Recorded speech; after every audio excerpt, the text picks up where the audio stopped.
안녕하세요, 힐링수영입니다.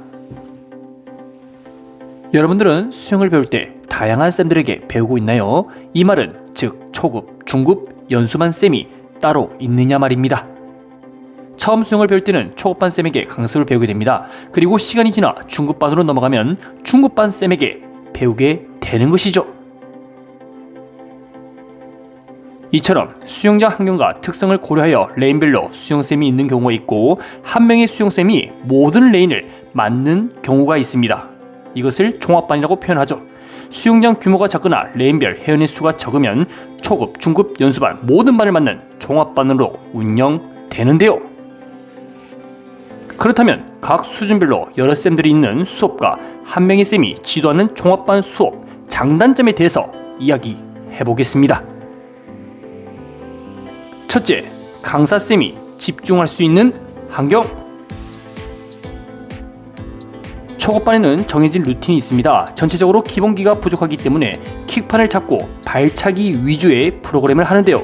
그리고 중급반으로 올라가기 위한 소수 정예 멤버들이 항상 앞에서 전두지휘를 하며 열심히 바퀴수를 세워 어지러지를 합니다. 초급반에 있는 쌤은 아무래도 회원분들이 다양한 프로그램을 소화하기는 어렵기 때문에 단순하면서도 완주할 수 있는 계획을 세우게 됩니다. 그러다 보니 못 따라가는 회원들 뒤에서 발도 잡아주고 언젠가 완주할 수 있다는 동기부여를 심어주는데요. 이렇게 레인별로 강사쌤이 있으면 자신이 해야 할 역할에 대해 조금 더 신경쓰고 꼼꼼히 확인할 수 있다는 장점이 있습니다.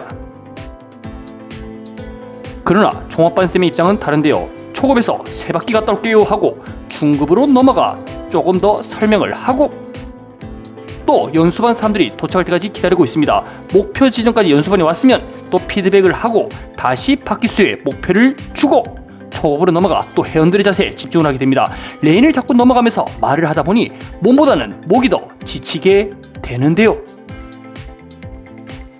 그래서 한 명 한 명 회원의 피드백을 보기 위해서는 레인별로 수영쌤이 있는 것이 회원 입장에서도 좋고 쌤 입장에서도 서로가 편합니다. 둘째, 수영쌤마다 말이 다르다. 초급반에서 저병을 완주하고 나니 수영쌤이 중급반으로 넘어가려고 합니다. 그동안 운동량이 살짝 부족해서 아쉬운 부분이 있었지만 이거 기분이 이제 좋습니다. 기대반, 설렘반, 부푼 꿈을 안고 중급반으로 입성합니다. 운동량도 많고 머리 들고 이상한 것도 많이 시키니 이거 재미가 있는데요. 그러나 본인이 배웠던 것 다르게 이야기를 하니 헷갈리기 시작합니다. 초급반 쌤은요, 무조건 발차기가 제일 중요하다. 발차기가 부족하면 다리가 추진력이 아닌 저항으로 발생한다고 했습니다. 무조건적으로 수평 자세를 강조했기 때문에 2주 동안에는 오로지 발만 찼는데요. 그러나 중급반 쌤은 다른 이야기를 합니다. 발차기 그리 중요하지 않습니다. 어차피 팔 위주로 물을 당겨서 이 추진력이 나오는데, 발차기 연습하는데 시간 다 보내면 정작 중요한 것을 놓칠 수 있다는 것이죠. 말을 들어보면요, 초급쌤과 중급쌤 말이 둘 다 맞는 것 같으면서도 이야기가 다르니 훈련하는 방법도 다릅니다. 물론 초급에서 중급으로 바뀌었기 때문에 발차기 위주에서 팔 위주로 바뀌었구나 그냥 생각을 하고 넘어갔는데요. 그런데 우연히 듣게 된 옆 레인 연수반 쌤은 발다리 다 필요 없고 오직 열정만을 강조했습니다. 연수반 쌤이 하는 말은 수영을 할 때 목표와 열정을 갖고 30바퀴를 돌 때쯤 자연스럽게 발차기 능력과 자세 개선이 된다는 그런 말이죠. 그러니 중간에 포기하지 않고 마지막까지 힘을 쥐어 짜낼 때 여러분들의 마음속에서 히어로가 나온다, 뭐 이런 이야기입니다. 감동적인 스피치이기는 하나 전혀 과학적으로 느껴지지 않습니다. 그러나 이것도 뭐 괜찮은 것 같은데 확연한 정답이 없으니 헷갈리기 시작합니다. 그러나 종합반 수영쌤의 스타일은 확고합니다. 기초가 부족하면 언젠가 무너진다 라는 가치관으로 기본기에 중점을 두는데요. 초급에서도 기본기를 놓치지 않고 열심히 하다가 중급으로 가는 순간 더 기본기에 충실히 해야 합니다 라는 가치관을 가지고 있습니다. 종합반쌤은 그동안 빨리빨리 진도를 빼며 많은 부작용을 보고 느꼈는데요. 빠른 시간 안에 저병을 배워도 결국에는 기본기가 부족하면 역전당한다는 그런 사실이죠. 본인의 기본기 중요성, 가치관이 워낙 확고하기 때문에 수업 시간의 절반은 킥 위주의 훈련과 스컬링으로 연습을 합니다. 한 명의 쌤이 초급, 중급, 연수반에 같은 중요성을 강조했기 때문에 반이 변경이 되어도 헷갈리는 부분이 없었습니다. 이질감이 없다는 이야기죠. 그동안 쭉 해왔던 것에 거리와 속도를 조금 더 올리면 되니 어떤 방향으로 연습을 해야 될지 회원 입장에서도 정확히 파악을 할 수 있는데요.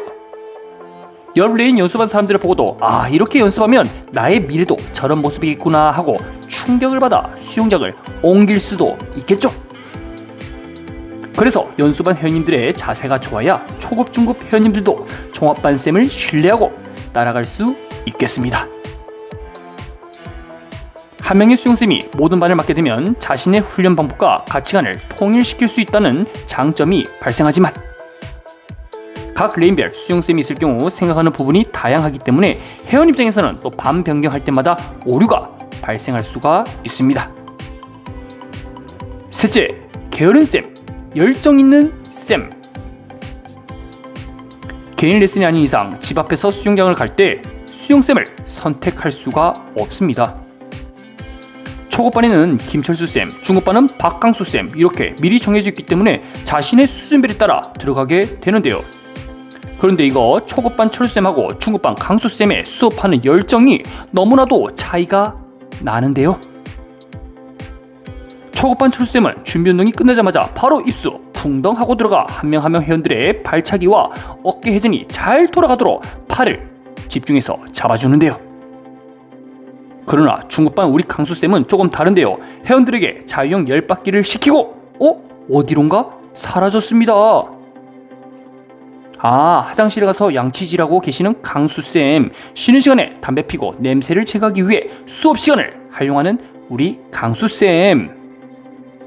이렇게 철수쌤과 강수쌤의 수업 행동은 확실히 달랐는데요. 시간이 지나면서 회원들의 눈에도 누가 성실하고 게으른지 눈에 보이기 시작합니다.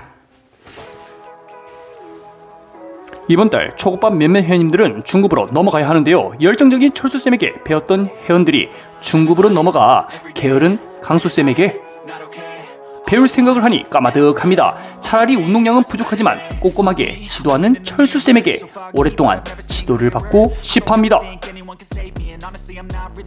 각 레인별 수영쌤이 있을 경우에는 시간이 지나면서 반이 바뀌게 되는데 자연스럽게 수영쌤도 바뀌게 됩니다. 초급, 중급 연수반 모두 철수쌤처럼 부지런하고 한 명 한 명에게 피드백해주는 쌤이면 좋겠지만 현실은 꼭 내가 원하는 방향대로 흘러가지 않습니다. 초급반 철수쌤처럼 성실한 사람에게 티칭을 받아보기도 하고 중급반 강수쌤처럼 농땡이 부리는 쌤을 만나기도 합니다. 연수반에 가면 또 어떤 쌤이 우리를 기다리고 있을지 모르지만 또 다른 유형의 쌤으로 생각이 되는데요. 종합반은 조금 이야기가 다릅니다. 애초 태어날 때부터 한 명의 쌤에게 지도를 받으면서 마지막 생을 다할 때까지 똑같은 쌤에게 수업을 듣다가 생을 마감하죠. 지식도 많고 성실하고 잘생기기까지 했다? 그러면 게임 끝난 것이나 다름없습니다. 아무리 생각을 해봐도 수영장을 옮겨야 할 이유가 없으며 여기에 정착하는 게 가장 마음 편하고 마음에 안정이 오거든요. 그만 종합반은 한 명의 쌤이 차지하는 영향력이 굉장히 크기 때문에 더욱 책임감을 가지고 회원들에게 다가가야 합니다. 앞서 강수쌤처럼 자유형 10바퀴 시키고 양치질 하러 가면 회원들은 속으로 욕하면서 주변에 수영장만 새로 생기면 바로 옮긴다 하고 언제든 새로운 둥지 찾기를 준비하고 있는데요. 그래서 한 명의 쌤이 모든 레인을 맡아서 할 때는 수영장의 매출에도 큰 영향력을 미치게 됩니다. 그리고 종합반 특성상 초급부터 마지막 연수까지 한 명의 쌤에게 지도받기 때문에 회원의 문제점과 습관에 대해 쌤은 너무나도 잘 알고 있습니다. 회원님이 무릎이 안 좋아서 평형킥 대신에 자유형 발차기를 하고 있다는 사실, 어깨 회전 근개가 좋지 않아 매번 쉬어가야 하는 회원님도 있는 것이죠. 쌤이 바뀔 때마다 이런 이야기를 하는 것도 굉장히 번거롭죠. 그러나 한 명의 쌤이 모든 레인을 지도할 때는 따로 말을 할 필요가 없습니다. 초급 시절부터 어떤 부분이 약점이고 문제점이었는지 알고 있다가 연수반으로 올라오면서 개선은 되고 있는지 또 저절로 파악이 되거든요. 마치 아이가 초등학교 2학년에 입학했는데 6년 동안 똑같은 담임쌤이 지도 개선을 하여 졸업을 시킨 것과 비슷한 예라고 볼 수가 있겠습니다. 좋은 담임쌤을 만났다면 6년 동안 학교에서 행복한 추억과 많은 것을 배울 수 있지만 무관심한 담임쌤을 만난다면 긴 6년의 시간이 불행해질 수 있다는 말이죠. 대부분 우리 인간은 한 곳에 오랫동안 정착할 경우 익숙한 것에 속아 나태해질 수 있는 확률이 커지는데요. 한 사람의 권력이 너무 커지지 않도록 인사이동이나 다양한 업무를 맡게 하는 것도 좋은 방법일 수가 있습니다. 여러분들은 각 레인마다 수용쌤이 있는 것이 좋은가요? 아니면 한 명의 쌤이 모든 레인을 맡는 것이 좋은가요? 물론 회원수가 많을 경우 각 레인마다 쌤이 배정이 되고, 회원수가 적으면 한 명의 쌤이 모두 맡는 종합반이 되겠죠. 오늘도 영상 시청해주셔서 감사합니다.